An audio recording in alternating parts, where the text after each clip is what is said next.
riding all over the place in brand new GMT 400 Suburbans and Tahoes back in the late 90s and early 2000s, growing up as a youngin', born in 91.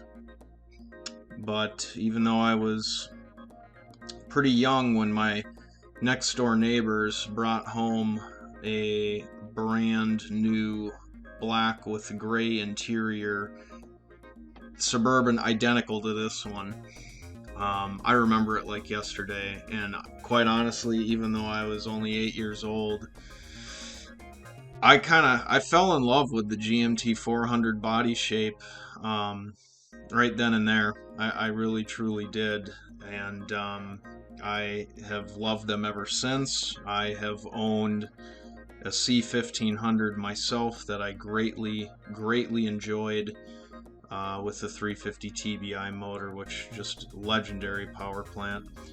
But boy, this is a rare find. Anybody who follows GMT 400 anything knows that you might have a little bit easier time finding a pickup with this low a mileage, but a Suburban?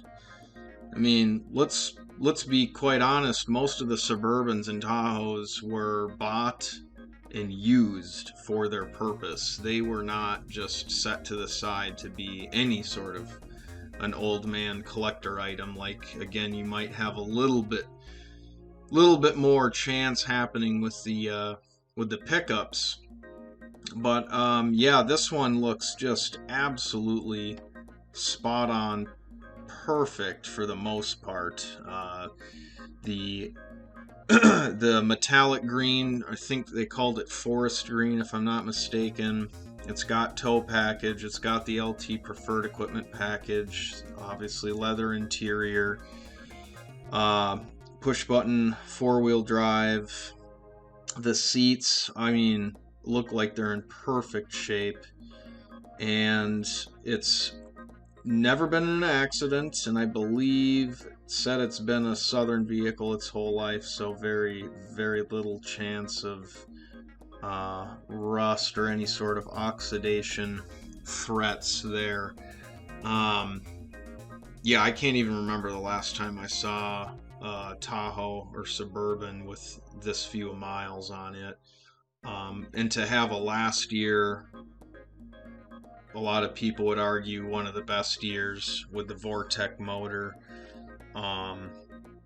and the updated spider injectors that were updated in, I think, late 97 or early 98. I mean, this is the one to have for sure. It'll be interesting. Bidding's already at almost $12,000, and we've got 6 days to go. And I think we're in for a treat to truly and fully see what GMT 400s are going to be set as a new benchmark. Because, as we all know, anybody who follows these vehicles, most, like I said, most were used for family haulers, and or just put to work, period. So to find one that's not wore out, let alone to have this few miles, is that's a rare event. So I'm excited. This is, like I said, the GMT 400s, they've been increasing in collectability over the last few years, and I think that's going to just take off even more.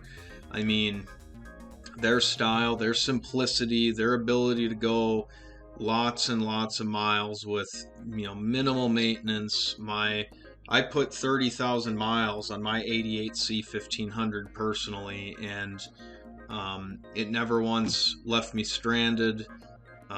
It never once let me down. And, the thing it only had 90,000 miles on it at the time, but it was only about 5 years ago. So it too, relatively speaking, was a lower mile example. But I can personally attest to how robust the GMT 400 trucks were built. And, one of these is going to last 5 times longer than anything GMT 900 to current. They just don't build them like this anymore.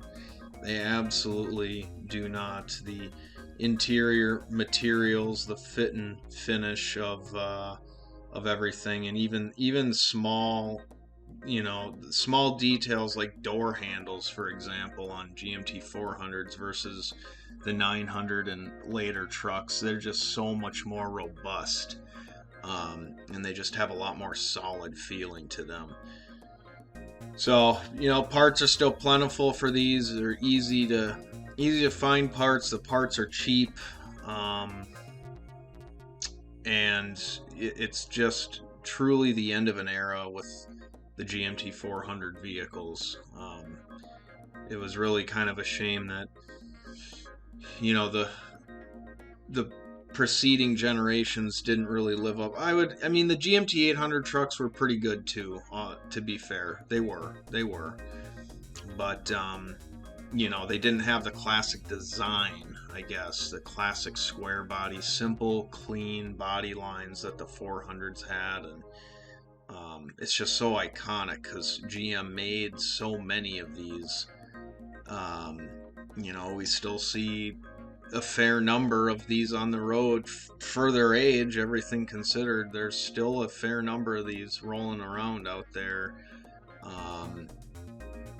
and I would say even more so in the warm weather states where rust didn't completely consume the body.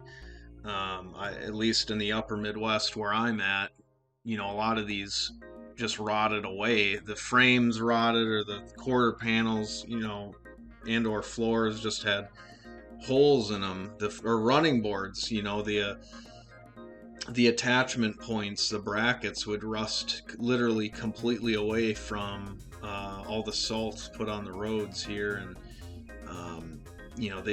these trucks did not take kindly to Midwest salt. That was, if I had to say one of the downfalls, that would probably be the first and foremost issue with the GMT 400s across the board. The rust proofing was not quite there yet. But that makes it even more of a treat when we do come across one that is as clean as the example that we have here. So, should be a good one. It's got all the right stuff. It's a tow package, LT with a leather interior, 4-wheel drive. It's 5.7, and again, in a great color, the deep forest green metallic, with only 10,000 miles, and it's going to bring all the money, as it should. It's worth it. These trucks are absolutely worth the money.